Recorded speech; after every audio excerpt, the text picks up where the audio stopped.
எனக்கு சமாதானமும் இல்லை, தூக்கமும் இல்லை.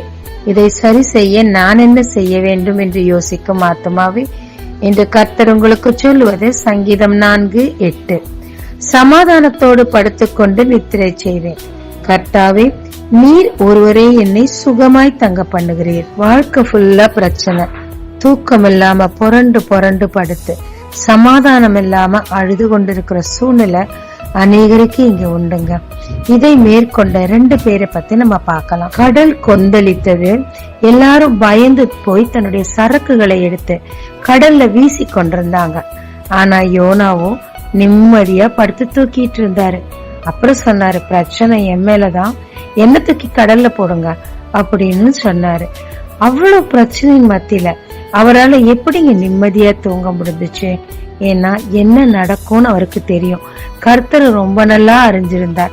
கடைசியில நன்மைக்கு ஏதுவா சமாதானத்துக்கு ஏதுவாதான் கர்த்தர் இதை முடிப்பார்னு அவருக்கு தெரியும். நடக்கிறது நடக்கட்டும் அப்படின்னு சொல்லி நிம்மதியா தூங்கிக்கிட்டு இருந்தார்.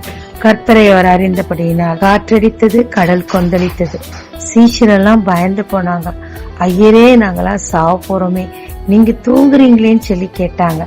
எல்லாம் தெரிஞ்சிருந்தோம் அவரால் எப்படி அவ்வளவு நிம்மதியா தூங்கிட்டு இருந்த முடிஞ்சிச்சு.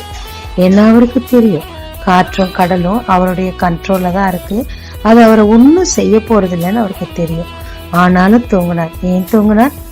சீஷர்களின் விசுவாசம் எப்படிப்பட்டது, சீஷர்கள் சூழ்நிலையின் மத்தியில எப்படி ரியாக்ட் பண்றாங்க என்று சொல்லி பார்த்து அவர்களுக்கு ஃபியூச்சர் மினிஸ்ட்ரிக்காக ஒரு பாடம் சொல்லிக் கொடுக்கத்தக்கதாக சூழ்நிலை அறிந்தபடியினால், இதை மேற்கொள்வது எப்படி என்று அறிந்தபடியினால் நிம்மதியாய் உறங்கினார்.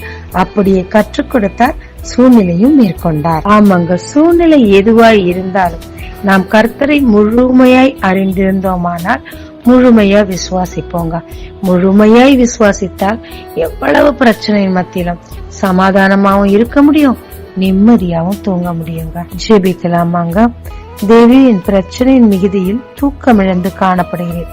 என் சூழ்நிலை என்னை ஆட்கொள்ளாமல் உம்மை நான் முழுமையாய் அறியவும் சமாதானத்தோடு நிம்மதியாய் நித்திரை பண்ணவும் உண்மையில் எனக்கு திட விசுவாசம் தாரும்.